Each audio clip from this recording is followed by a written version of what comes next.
Welcome to the ANARCHY podcast, and I'm very, very pleased to welcome a very special guest, Miss Maxime Bonett. How are you? I'm good, and you? Good. How do we know each other, Maxime? Probably about 2 years ago now, no? Or a little more, I think. 2020, 21 maybe? 20? I know it was at the end of one of the lockdowns. And I remember, because I remember that was 2020 probably then? Yeah, I think so. Yeah. So it's coming up to almost 3 years now. I remember one of the first conversations we had. You know that? It's very weird what I remember. Like all the people through the studio was talking about your name. And I think I replied, I replied to an email with Maxime, not Maxime or something. Oh, maybe. Oh, no. You went, I think you used a pronoun that I don't use.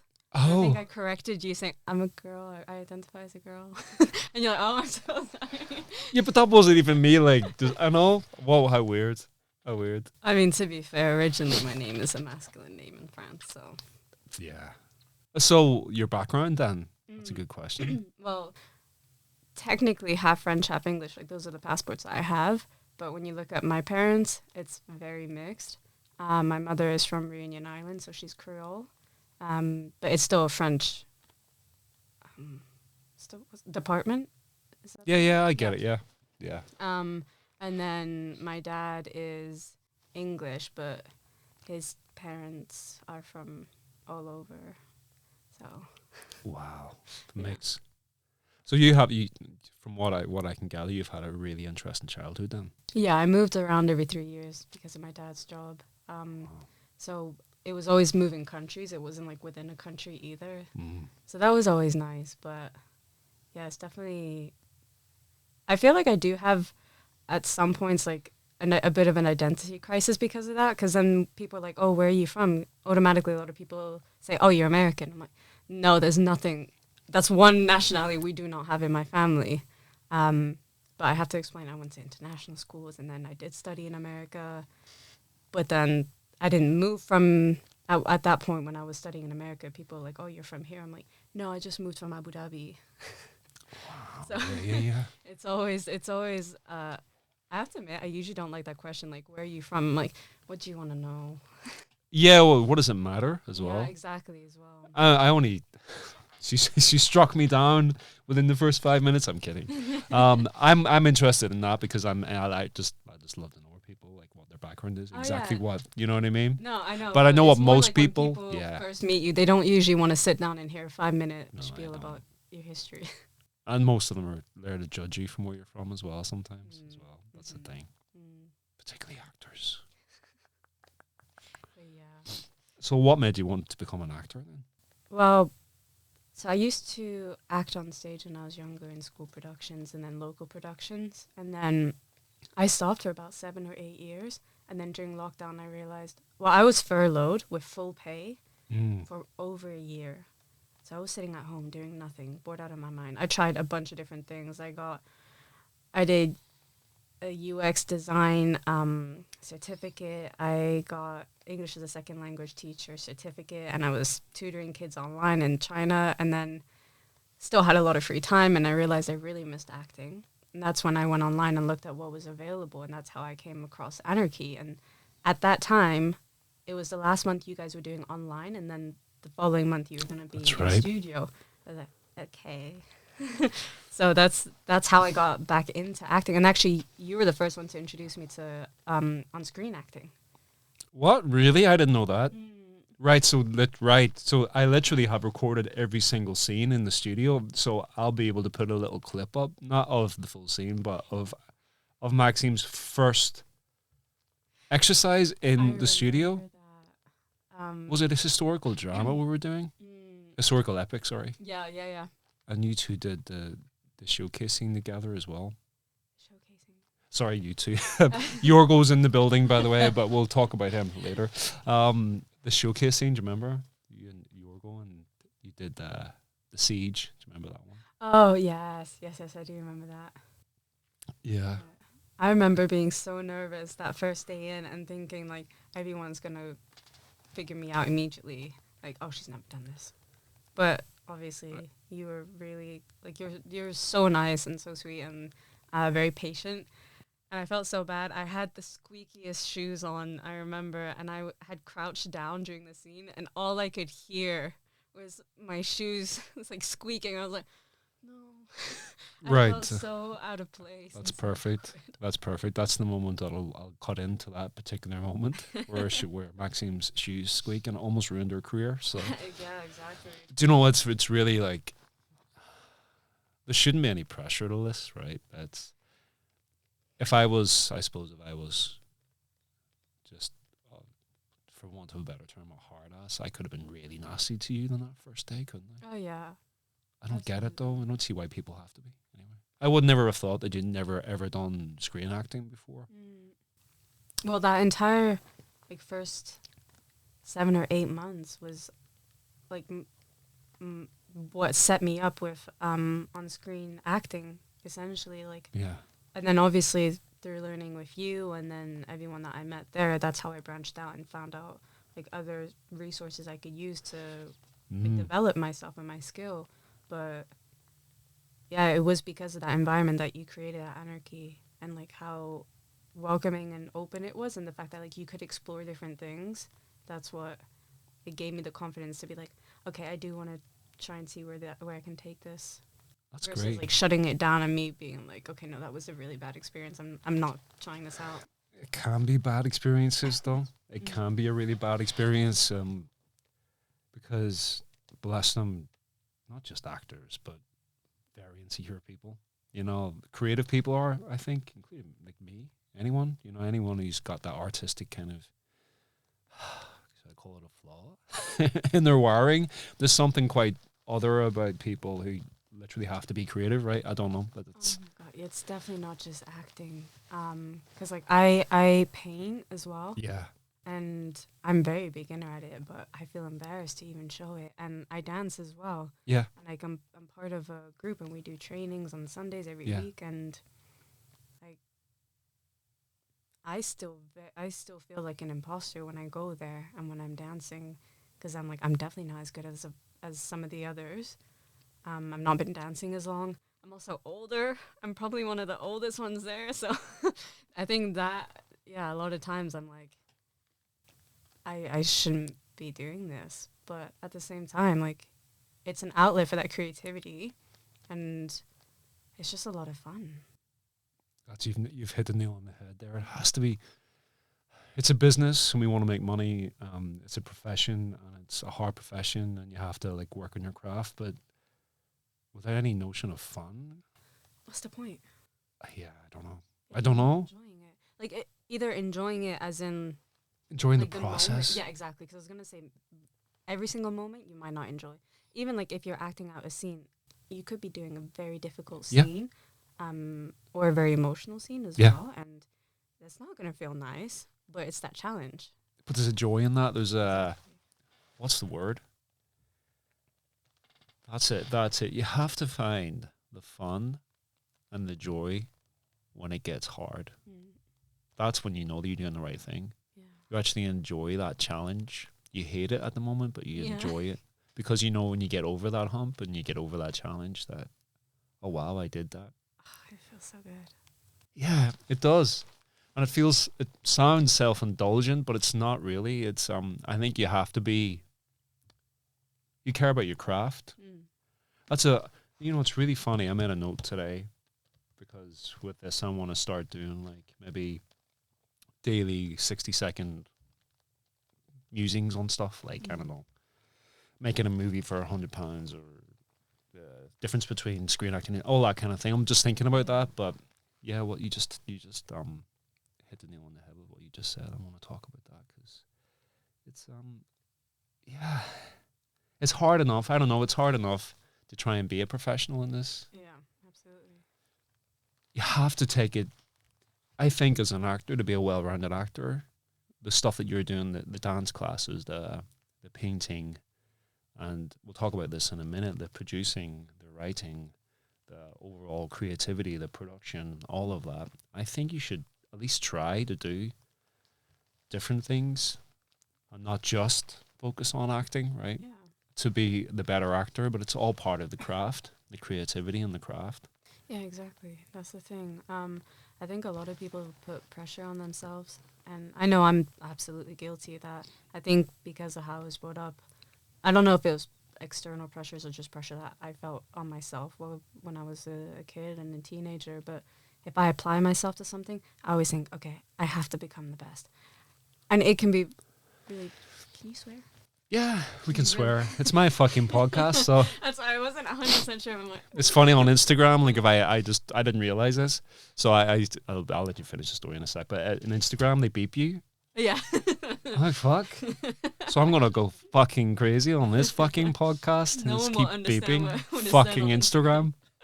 Yeah, it can be sorry. like the most fucking ridiculous expectations. Like if I start a new hobby, it could be, or it's like a couple years ago, I started training for triathlons, and I'm happy with what I did because I did Ironman 70.3. But that's the thing, like as soon as I start something, I'm like, okay, what's one of the hardest things I can do with it? I'll sign up for it. Okay, great. And then I'm like, okay, now I have to try and become a professional. I don't want to be pro. I'm not interested in that. But my mind automatically sets those expectations. And then you can't live up to that, especially when you know you don't want to do that. And so I think a lot of people put that pressure on themselves when it comes to, especially in this industry, acting, that they're like, okay, well, I know somebody who's had 5 auditions this week. I've not even gotten a call back. I've not gotten an email. I'm not even applied to anything. I haven't seen anything that I could apply to. And then kind of bring themselves down, or even when you're rewatching yourself on a take or on a self-tape even, and you're just like, no, it's not good enough. And then you realize you've spent 3 hours doing a self-tape. Can I just say, someone who's watched self-tapes, and you must have watched them now, with the production, which we'll talk about very soon. First 10 seconds, you know exactly if they're right to at least watch more of, right? Exactly. And also, if you're making... Because you feel it, it's just a feeling. It doesn't even matter about the lines. It's just, oh, they feel right. So I'll see more of them. You know, it's not like no one's going to watch your 2-minute self-tape. They're not going to watch 100 of them. As well is, I still get surprised when I see people who submit self-tapes, and it's not like the format that you would kind of expect. Like, they're in their kitchen, for example. And I know so many people have heard it from those who receive self-tapes and watch them. That's really distracting. Like, I'm going to be looking at your oven thinking, oh, what brand do they have? What brand fridge they have? Oh, that's a nice kettle. Where did they get that? I'm not looking at you. And a lot of times people, even if they have the right setup of like the blank background, the camera is in front of you, but they'll have the angle wrong. The head turn. I'm like, I can't see your eyes. And that's the thing. Like, I feel a lot of the times you can tell within those first 10 seconds, more so in the eyes as well. Yeah. I mean, that's it.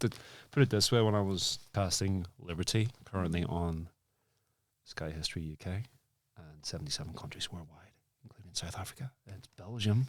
Belgium is in the house. I think it's on in Belgium right now. Coming up in Germany, Poland, sorry. When I was casting Liberty, couldn't believe it. I didn't have any fucking time. So they sent me the options, and literally it was 10 seconds, 10 seconds, 10 seconds. But I was shortlisting. Do you know what I mean? It was, okay, I'll watch more of that, but it was like literally within the first 10 seconds. No. But it didn't just automatically discount people. I just did that first, went back, and I was right 99% of the time. Just because they weren't right, not whether they were bad actors, it was just they weren't right for the role. Yeah, and you know, in the first 10 seconds, that's crazy, isn't it? You can't. Well, so if you knew that. We got lucky with Unravel that we had a casting director work with us. Yeah. Right, so let's go on to Unravel then. So Maxime has written, she's starring in. You're producing, right? I'm co-producing. Directing as well. Yep. Yeah. Co-producing, directing. A very, very important story. I would, hopefully I'm right to say that. It's a personal story, right? Yeah. And it's called Unraveled. Yeah, Unravel. Unravel. I'm sorry. Why did I think Unraveled? I mean, it works as well, but it's Unravel. It's called Unravel. I'm the worst host in the world. Maxime's film's called Unravel. And tell us about the origins of the story, but what made you want to actually do it right now? So the origins is a personal story. So it's about a young woman who suffers with anxiety in her like day-to-day life, and she visits a therapist, has been for a few months, and they use a specific type of therapy called EMDR, and essentially it helps you trigger both sides of your brain so that you can re-experience past traumas. And essentially the body, when you're going through a trauma, a lot of times you don't let yourself kind of process it and understand what happened, let your body react and your brain react. So it kind of gets trapped in the body, and then you accumulate that throughout years. And then that can lead to anxiety, depression, a lot of other things. And so EMDR will let you literally re-experience that trauma, and your body can finally release it. It's not going to happen in one go, that's for sure.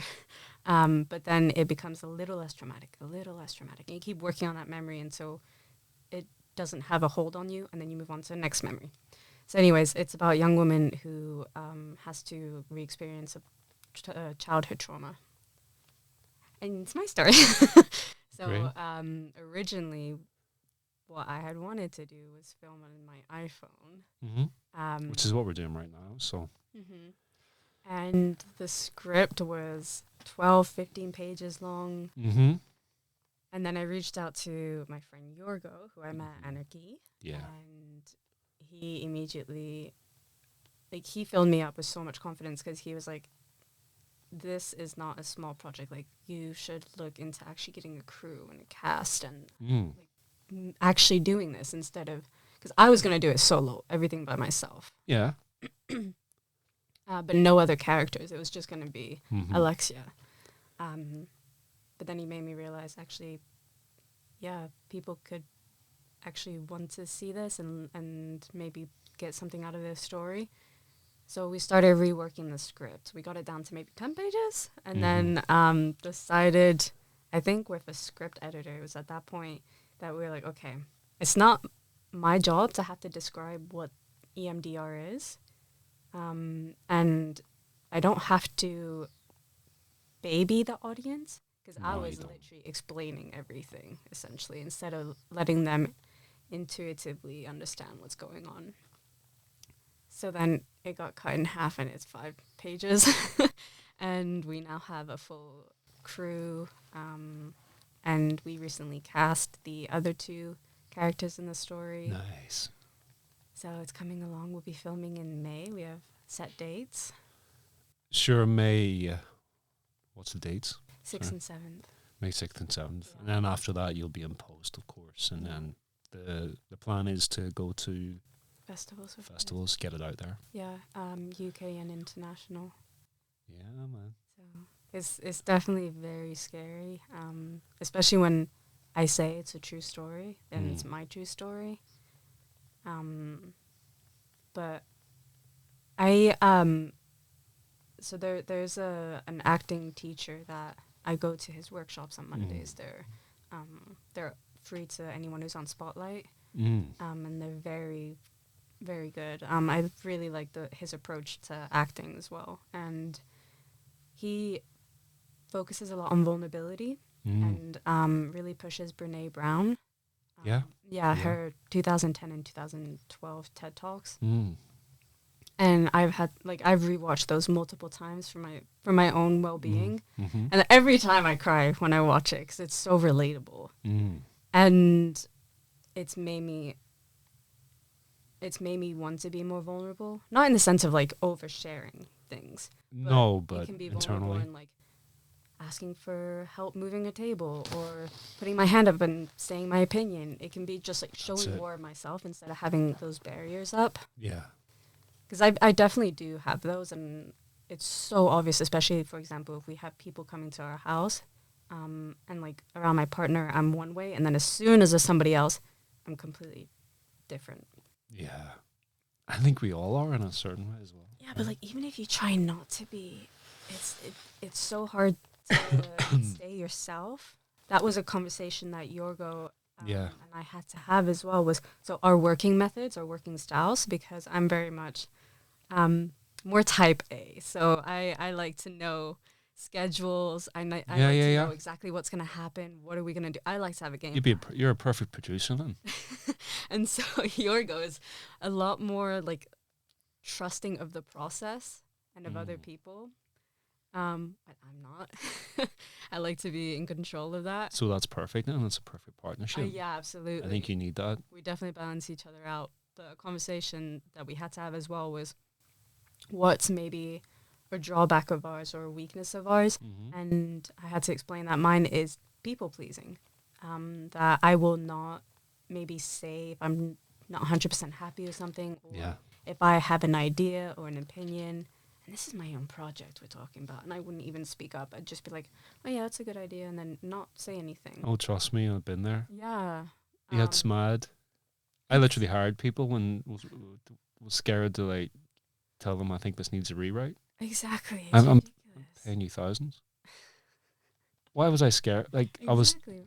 20 something. You know what I mean? I've learned like that's bullshit. Yeah. And Within reason, you can't be a dick, right? no, obviously. Yeah.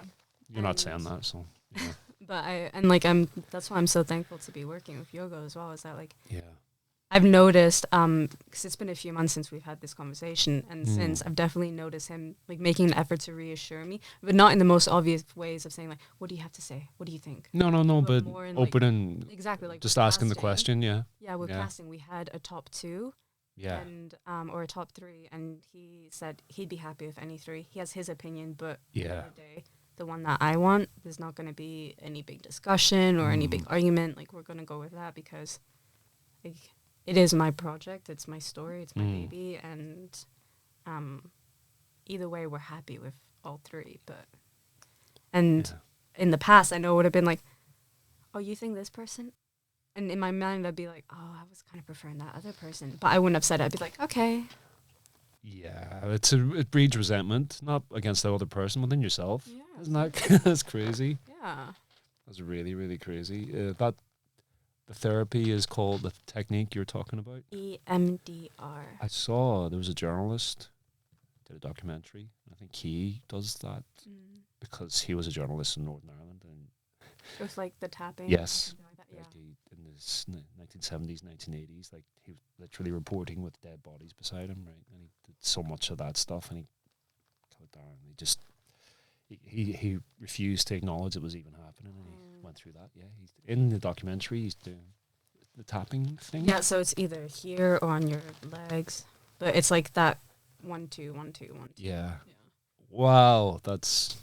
Oh, it can be visual as well, like with your eyes. But again, it's like because you have to activate both sides, you need like a trigger on either side of your body. Yeah. Or like your eyes. Essentially. Yeah, focus. Yeah. Yeah. And don't have to answer this question. We'll have to put it in. Do you still do that? At the therapy? moment, no. But I think I might need to go back just to work. Did it out. help at the time? Yeah, absolutely. That's probably a good question. Obviously, because you're having to re-experience those, even if it gets to a point that it's no longer traumatic, it's still exhausting. I think I got to a point that I felt quite raw for quite a while after going to therapy, that I was like, I want to take a little breather. I want to take a little tired of re-experiencing. Yeah, I get it. But I think I'd definitely be ready to go back, at least like to a therapist, just to like have someone to talk to about certain things that I might not want to share with my friends or my partner. But yeah. Well, this is what we're doing right here. This is a therapy with Anarchy. I got a question that I've been asking a lot of my guests, and some fascinating answers. So it's about the notion of quitting. And I'm particularly talking about your creative pursuits. You know, you want to be a professional, whatever, but quitting that, not quitting life in general. So when's the last time you wanted to quit pursuing this? And what's more important is how did you convince yourself, or what did you do to not quit? I find that sometimes I have that question, or like, should I quit, as a small voice in my head versus a loud shouting voice. That loud voice I've not had in quite a few months, but that small whisper of doubt I have had that not long ago, maybe even like a month or so ago. And it's not that anything happened or anything. If anything, like, I'm really happy with how the last month has gone. It's been great for me, but sometimes it's just, yeah, you kind of doubt yourself or something. Anyways, and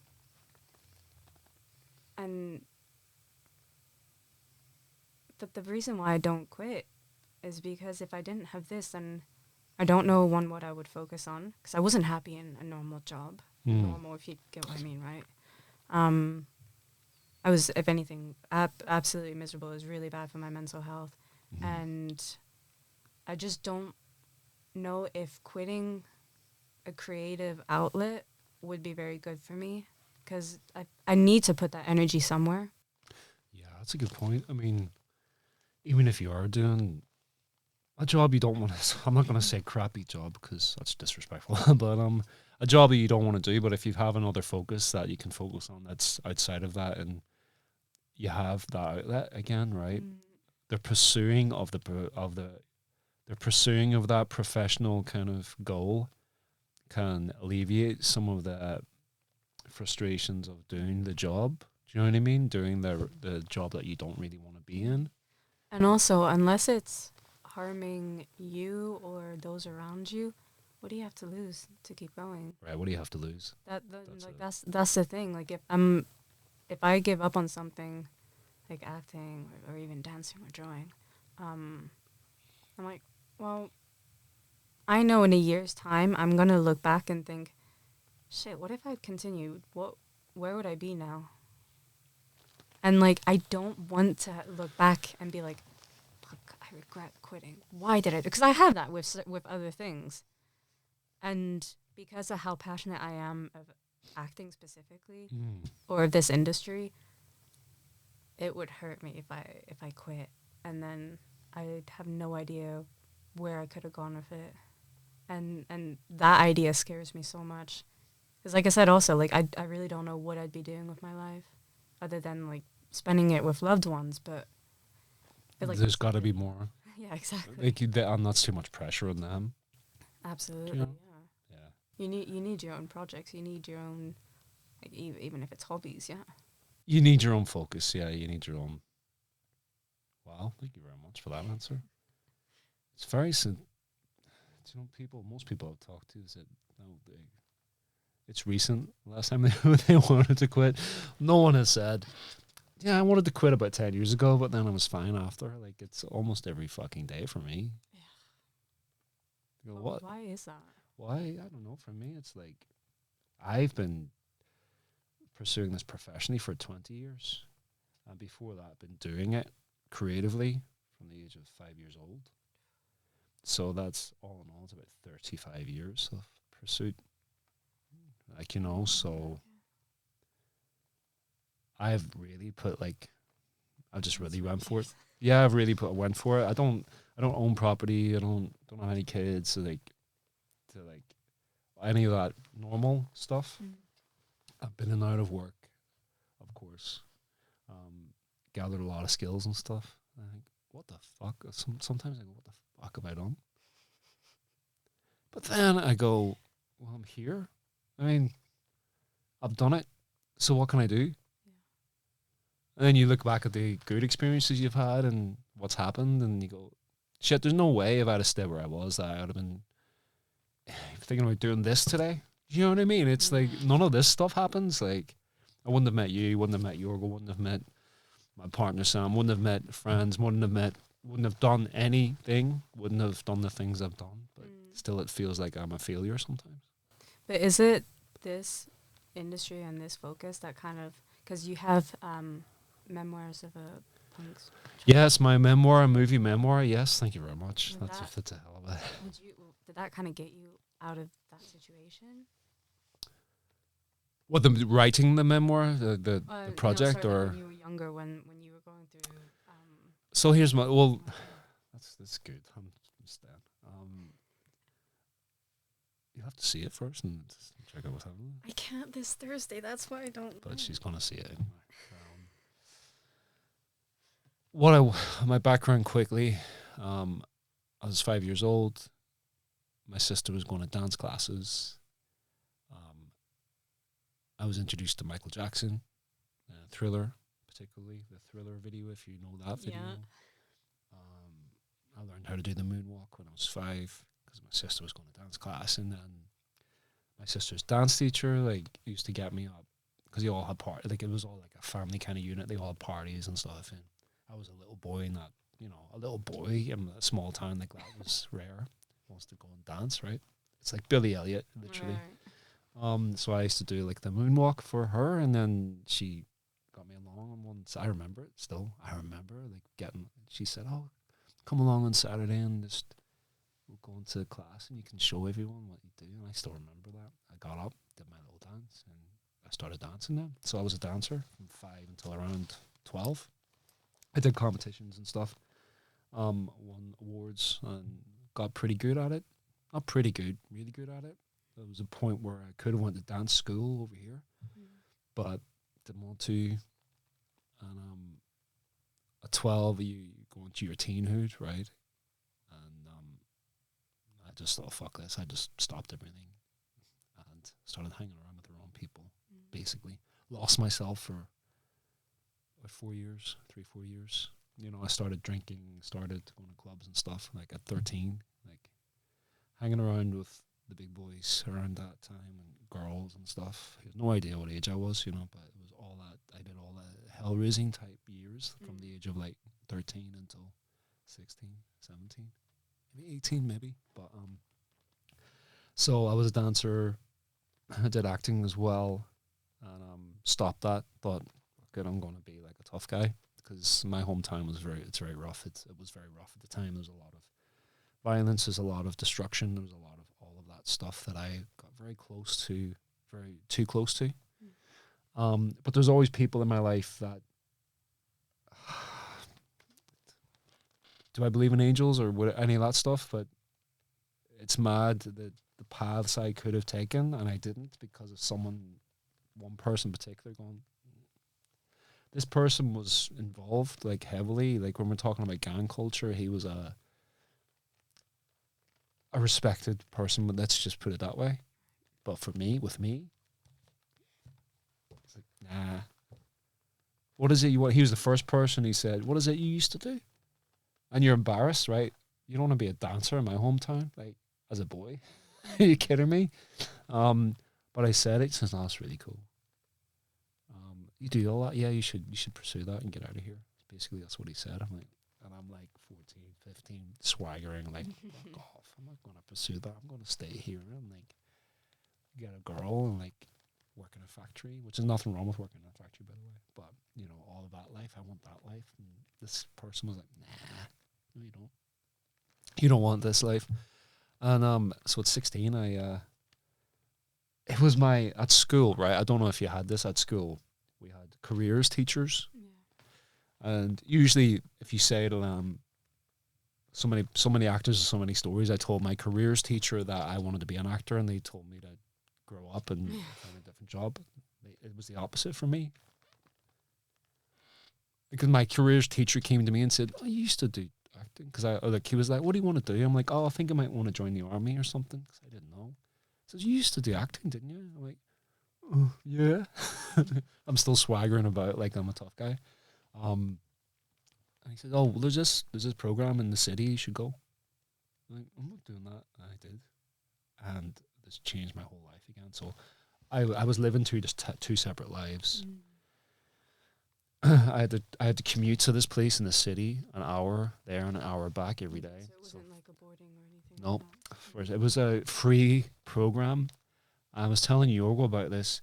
The people in my year in this free program in Belfast, like what they're doing now, like we're talking like musical theatre stars, West End stars in my year. And this was free because none of us came, we didn't have any money, but the teaching we got was just amazing. I think half the teachers are in Derry Girls. You know what I mean, that's who they were, right? They were like pros. Sometimes with these courses, they're not working pros anymore. They're teachers, right? Yeah.